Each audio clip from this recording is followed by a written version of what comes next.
Hello, and welcome to the Hypno Travelers on the Magical Psyche Highway podcast. That's right. Your host and tour guide is Scott Prevett, a healer, hypnotist, and a magician. And your bus driver is Jason Gobelli, also a hypnotist, an entrepreneur, and a spiritual guide. Disclaimer, neither Jason, Scott, or any of our guests here today are licensed professional psychologists or psychiatrists. So please don't make any changes to any medication or treatments that you are currently on based on the conversation that you hear here today. Just hop on the bus and enjoy the ride. Trip with us on the Inner Revelation bus. That's right. Hi, I'm Jason. Welcome back to the Hypno Travelers on the Magical Psyche Highway. We are excited today, aren't we, Scott? Heck yeah, we got a great guest for you guys, all the way from Ireland. That's right. That's right. Coming from Ireland, we got the great Dinara. Dinara, how are you? Yeah, I'm very well. Thank you very much. It's sunny here, very surprisingly, while it's raining in Florida, apparently. It is. Nice. Yes. Well, we're glad to have you here. We're excited to hear from you. So are you ready? Let's get started. Yes, let's go. Who are you and what do you do? Okay, so I'm a teacher of advanced conversational hypnosis. So because the method is advanced, I teach hypnotherapists and coaches. After they complete whatever initial studies, then maybe they've worked with some clients and they realized or found themselves in a sea of notes and scripts and tools and inductions and suggestions and all of that. You know how it goes. So advanced conversational hypnosis actually removes all of that. We don't have no inductions, no script, no nothing. So yeah, this is what I teach hypnotherapists and coaches, basically. Nice. So did you evolve this way or did you start out just doing advanced, conversational hypnosis? No, I started from like a traditional regression therapy, hypnotherapy. And yeah, I've actually I was one of them people who got like, oh man, can I actually sustain this amount of preparations, audios at the back, at the end, and all sorts of things. And I kind of like stumbled upon advanced conversational hypnosis, and then I thought, oh my God, that's it for me. I never used the regression hypnotherapy after, literally never. Nice. So let me Nice. ask you a question. So do you hypnotize people without them knowing it sometimes? Just in your Well, national conversations. well, sometimes it happens, but obviously clients come to me for therapy, for hypnotherapy. So, sometimes if I explain to them that it's not going to be your standard, induction, go down the steps or go down the garden path or whatever, and this is all going to be conversation, like this deep, insightful conversation. And they're like, all right.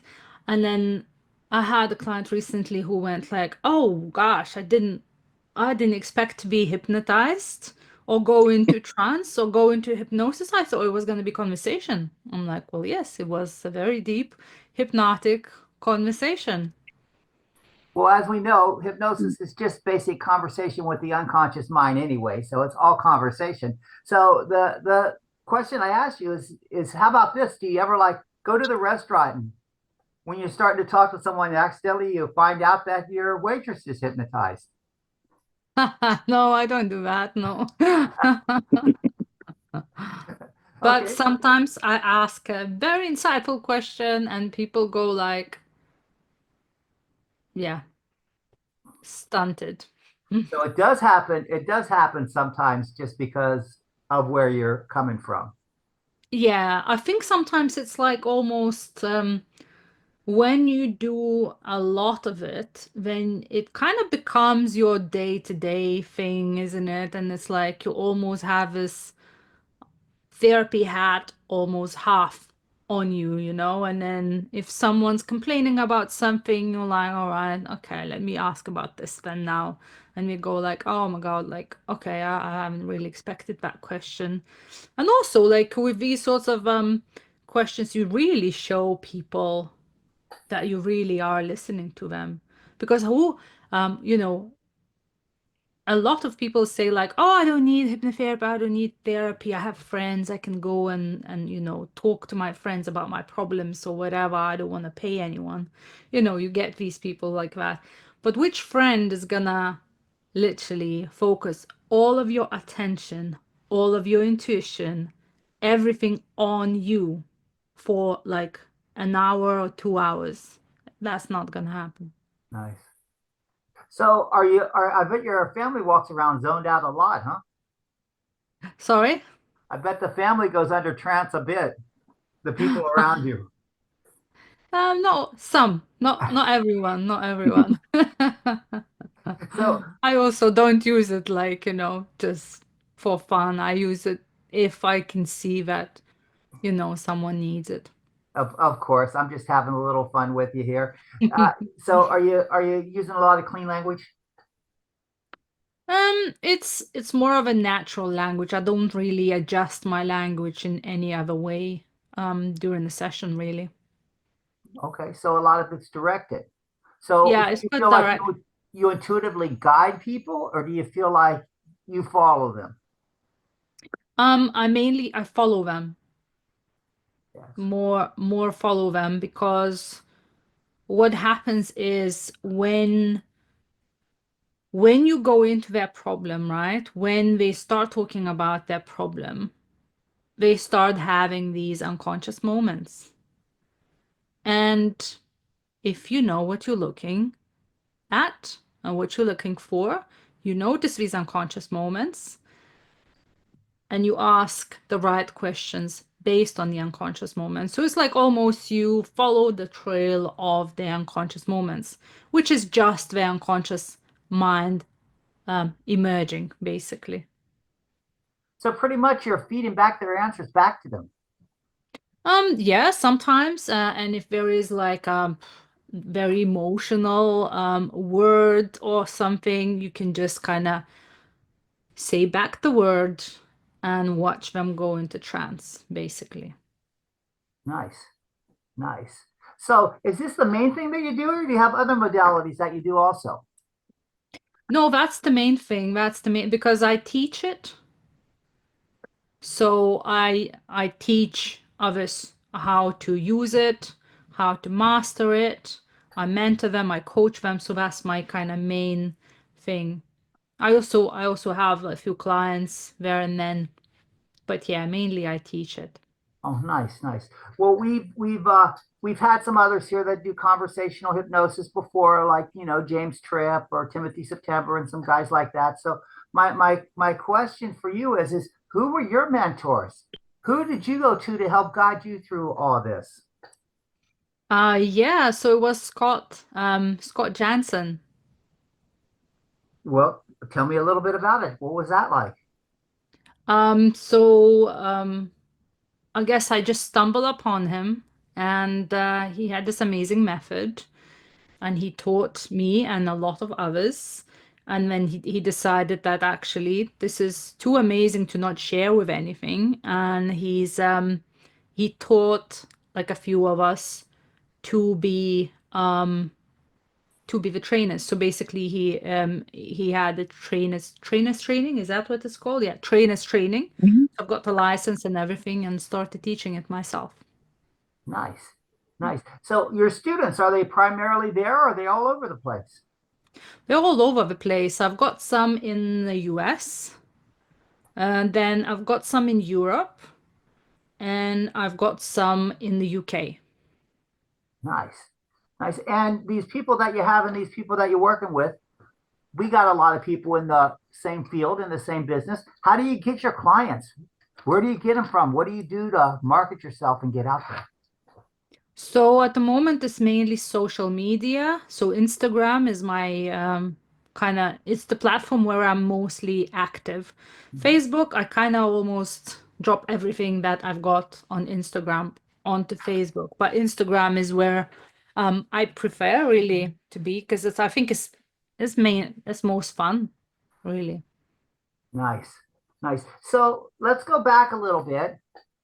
When did you first feel or discover that, hey, I have this in me where I can help people? What was the aha moment? It was like, oh, this is going to be fabulous. What was that like? So I didn't really have not maybe an aha moment, but really, so as I previously mentioned, I come from the civil engineering background. So that's where I started from when I was like, what, 22, something like that.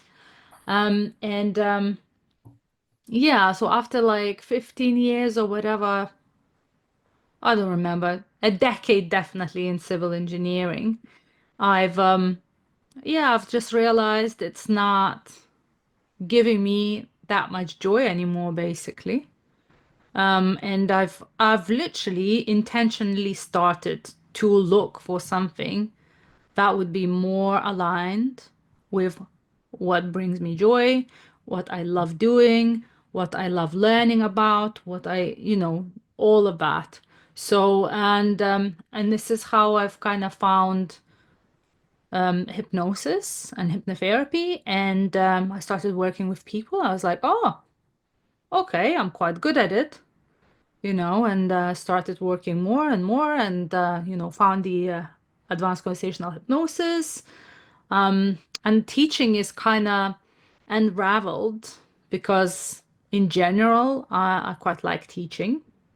So from the one-to-ones to teaching, it wasn't, I guess for some people, maybe it would be quite like a big jump, but not for me, it wasn't, because I've done some teaching in my engineering career, because I had like people that I managed. I had some people coming on, the career break, no career breaks, but the like oh, what's that called? When we come to learn at the same time as making a little bit of apprenticeship. Here we go, apprentices, apprentices. So yeah, so the teaching wasn't like that big of a jump for me. I've also done like a lot of like speaking in front of public and explaining to things, especially when it came to translating the engineering, very technical information to just normal people, members of public and stuff, because all the civil engineering is all about creating the spaces for public use, so when everyone's like interested and politically politically interested. So yeah, so I've yeah, so I think I naturally kind of have the teacher's vibe as well. So yeah, I think that suits me. Nice, nice. So you were talking about finding your joy. So where do you find more joy at? Do you find it in working with individuals, teaching, or maybe speaking? Where do you find the most joy? What's you? I think all three of them actually, because it's a different it's different. You can be kind of your different self in different mode. When I'm on one-to-one, I love to listen. I love to like get in tune with my clients, and see, like, I'm curious, like, what is actually happening? Why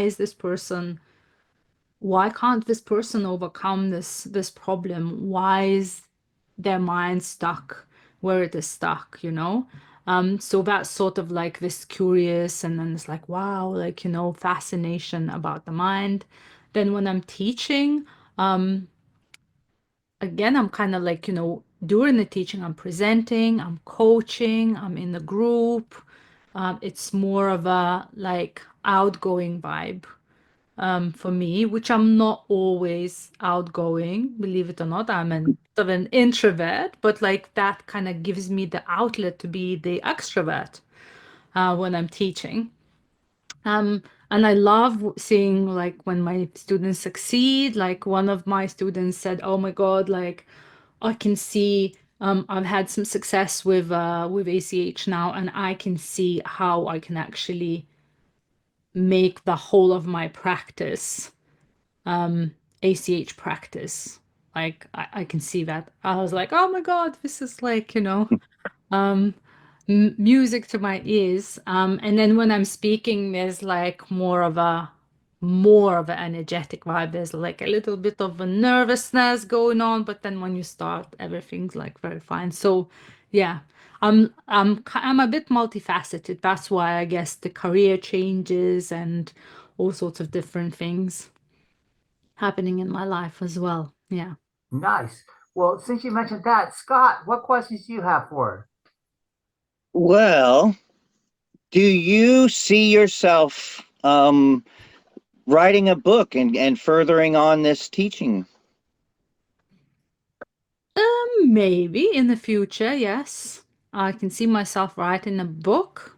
Not just yet, because at the moment I think I'm enjoying interacting with people a lot. So obviously writing a book that would be a lot of time, just me and my laptop. I guess when it comes to that, and I want to be a bit more like in front of a laptop, then yeah, I can see myself writing a book or two. Where do you see yourself, let's say, 10 years from now? Somewhere under the sun. Um, I see my company growing, like business-wise or Mhm. person. Both, both. Oh, yeah. So I see my company growing. I see a lot of students. I see a few courses, some online courses. Um, I see some energetic work in there as well. I've got like something up my sleeve that is a little bit more how to say, as you say, as you said in the beginning, you've had all sorts of people, shamans and all of that. So I've got that side as well that I want to explore a bit more and help people to connect to like their intuition and especially when it comes to helping other people, because that is like very powerful work. You can literally just tune in straight away, finish with advanced conversational hypnosis, and it'd be like, oh my God, I didn't even know what hit me.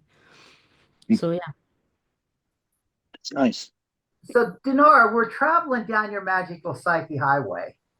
So, let's talk about this intuition thing that you got up your sleeve. What's that all So yeah, so that is about remote viewing. So I don't know if Mhm. you know what it is. Sure. So I practice that sometimes with one-to-one people. I've had like a few clients come through that, and then I've practiced a lot with friends and etc. etc. Um, but it's more of a remote viewing for healing. It's not like your CIA, I'm gonna tell you what's on the map kind of a thing, or what's in the location or whatever. It's more of a for healing. Um, looking into the energies, sometimes looking into the past. Yeah, wherever their consciousness takes me, really. So, looking into the energies, does that mean you're like reading auras and stuff like that? No, it's not aura readings. It's more of a yeah, it's I don't know how to actually, yeah, that's the thing. So like if I wanted to teach it how I need to be able to explain it. It's more like kind of tuning in into the person. So, kind of like a cold reading. Not it's not even a reading. It's not really cold reading. It's more of a so if you had a problem and you've asked a question, I could like tune in. It's like I don't know how to explain. Um, it's my heart energy connecting to you and seeing what you want me to say about this problem, but not consciously, but kind of in the energetic way. Does that make sense? Well, it sounds to me like you have a spiritual nature coming into play here. Yes. And so Yeah. what's that all about? Let's go down that highway. Let's talk about that spirit guide and this spiritual nature that's coming into play. Yeah. So yeah, what do you want to know about that? Absolutely. Come on, we're on your highway. Come on, Dinara, bring it. Yeah, okay. So, so the way I perceive spirituality in general is I don't connect to any like spirit guides. I don't connect with to anything, really, apart from the person I'm working with. So my energies, I don't know, something's wrong.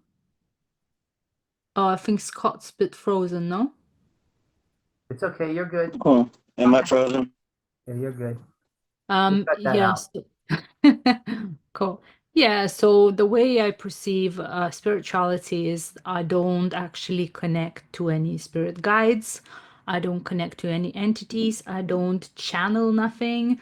I don't do any light languages. Is like the most simplistic the most simplistic way to connect to a person's consciousness and spirit is my energy connects to your energy. That's it.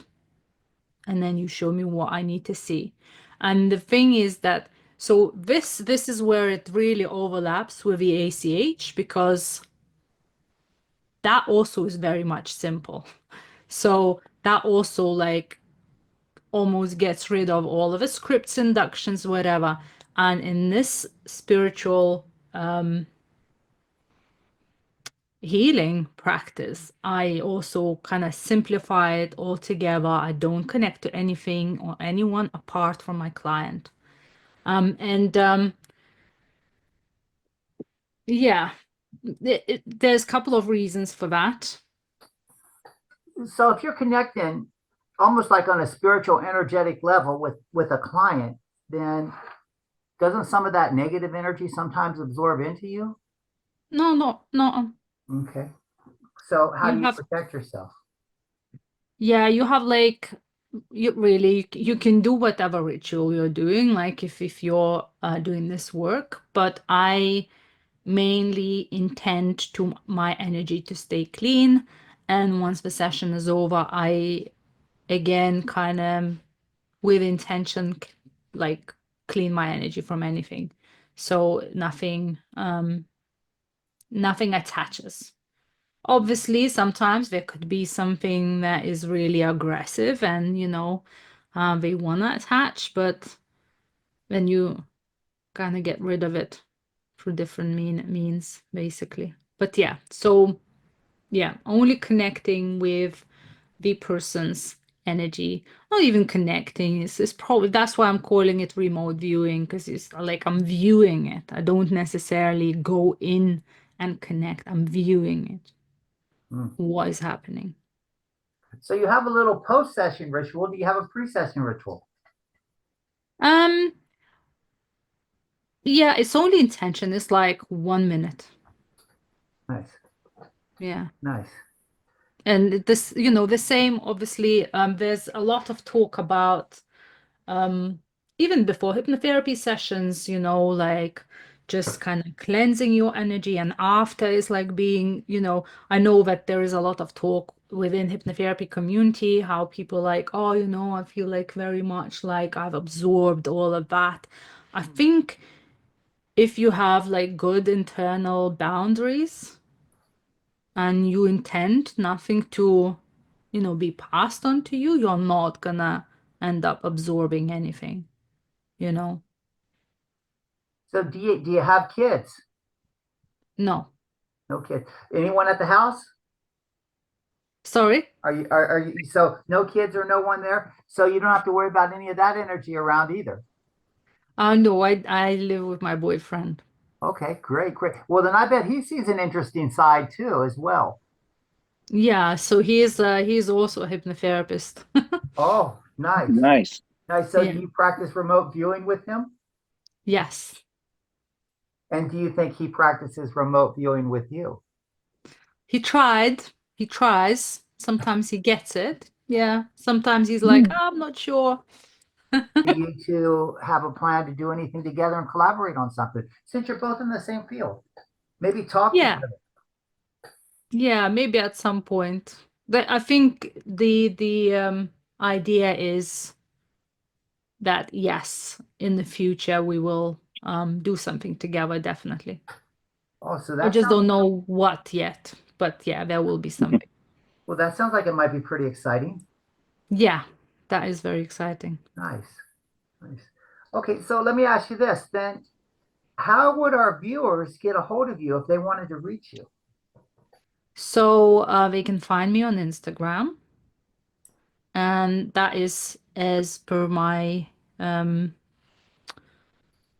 you see Dinara hypnosis training on the bottom? Yes, we do. Yeah, so it's the same name on the Instagram, no spaces, basically just as one word, Dinara hypnosis training. Nice. That's the best. I do have a YouTube as well, but I think that's called the same. I try to keep everything the same. TikTok is also the same. But mainly I'm present on Instagram the most. Nice. Nice. Scott, any other questions? So what do you post? What type videos do you post when you post on Instagram? So it's all to do with the advanced conversational hypnosis, with my advanced conversational hypnosis mastermind that actually starts this Saturday. Yeah, so it's all about that, some educational stuff, some stuff around why it's beneficial. Then I have like a few demos, like full session demonstrations, including breakdowns on my YouTube channel as well. Yeah, so I've got like links to that as well. So yes, it's all to spread the word about not just about advanced conversational hypnosis, but also about my mastermind. Yeah, that I start this Saturday basically. Nice. Tell us about that. Yeah, so I'm very excited about it. So all of the new students who joined, we're gonna basically they've joined me on the basis of like 6 months. And during 6 months, I will teach them the method itself, the advanced conversational hypnosis, and also I will mentor them through any challenges that they have. I will support them to, after 6 months, to be like the most confident that they can be and that they can just go and apply it. Although there are people who will be confident after maybe the first like training, intensive training, and they'll go, okay, I'll apply it, the next day and stuff. Yeah, but I feel like some people need a little bit more time to get used to it because it is unusual, if you're used to something that is given to you as like step by step, now you do this, now you do induction, now you do some deepness. Now you do some sort of a going, this is the way it was with regression hypnotherapy, going into the past, finding root cause, whatever. Now you do this and now you do that, and now you end. So it's not really like that with advanced conversational hypnosis because the unconscious moments will take you all sorts of ways. And then in the end, I teach that the session needs to be tested just to see how, if the resource that the client found is strong enough. And the the intention is to make the resource the most robust or break it while they are in your office, because you break it in your office, then you can go and do another round of conversational hypnotherapy around that to make it even stronger, because it means that there was some sort of a loop in there that they're not really sure that they can do, what they came here to resolve, right? Because like with the frameworks and techniques, we are taught like, oh, okay, you do step by step. By the end, you end it, and that's that. And you don't know. How do you know if it's stuck or not? If it's resolved or not, and then you leave it to chance almost, and then like they come back and like, oh, it didn't work, and you're like, oh, why didn't it work? I've used every tool I have. I've done this and I've done that, and unfortunately not everyone is kind of the same. So I think the method that I teach actually resolves a lot of like teething issues that are within the hypnotherapy industry, really, I think. Nice. So you have a 6 month program Yes. that you market. How much do you charge for that normally? So it's £280 a month. Okay. Nice. Well, that'll work good for our viewers over there, but over here we'd be a little bit more confused with that because of the conversion rates and everything like that. But that's I think interesting. it's free something. I can take a look. Nice. Nice. Yeah, 350 or something. I'm not Yeah, sure. that's pretty inexpensive for 6 months. Yeah, So, it's per yeah, month. so, Yeah. so you must, you offer a lot for what you give. So that's wonderful. So we'll Yeah. let our viewers know that they can get a hold of you if they're interested in that program. Yeah, of course. Yes. Yes, absolutely. And of course, is the class is still open, but it's going to close down soon? They're still open, and it depends how many students I have. I'm gonna limit it to 16. So depends how many still joins by Saturday and how many spaces are still left. But yeah, it's Okay. best always to contact me, and yeah, I can even jump on a call with someone if people have more questions, obviously. Nice, nice. Scott, do you have any other questions? I'd just like to thank you for coming and spending your time with us today and taking time out of your schedule and sharing it with us. We really appreciate it. Amazing. Thank you so much for inviting me. Dinara, it's been a pleasure traveling down your magical psychic highway, but we're not through yet. Okay. Yes, we do have one more big question for you. Okay. What are your words of wisdom for our viewers? One word of wisdom. Yeah, your words of wisdom. That's right. My words of wisdom. Oh, okay. I haven't prepared for this question. My words of wisdom. Hmm. I think some words of wisdom I can give to like generally people from my own experience is that don't look for problems until it became a problem. Because I know that a lot of people are like on the healing journey, right? And we're like, oh, I'm healing this, and then I'm healing that, and I'm told that I need to heal this, and I need to heal that. Do you actually need to heal this, or do you need to start taking responsibility and just kind of dealing with some stuff? Because some things you also might end up in this like the loop of constantly healing. Of course, if there is a problem, for example, oh my God, like I need to I don't know, I need to present at work every week, and every time I go, I have a panic attack. Definitely, you need to sort that out. But if you're like, oh, I need to heal this and I need to heal that, I need to heal that, I think people need to start living, at some point, because I think we can go in and try and dig into the past and dig into the traumas, like for the rest of your life, if you want to. So I think everyone needs to decide basically when they start really allowing themselves to live. That's my words of wisdom. I don't know how wise it is, but yeah. Wonderful. Thank you. Thank you for those words. Thank you for those words. And we certainly appreciate having you here. It's been a pleasure. And thank you very much. Scott, do you want any final words? What a great time.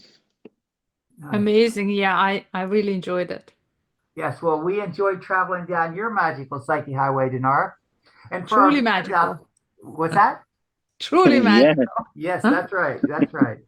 And for our viewers out there, we're glad that you're here with us too. We hope you've enjoyed this show. If you like us, give us a thumbs up, subscribe, follow us, whatever. If you don't like us, shoot, just give us a thumbs down. We don't care. We're just glad you're here.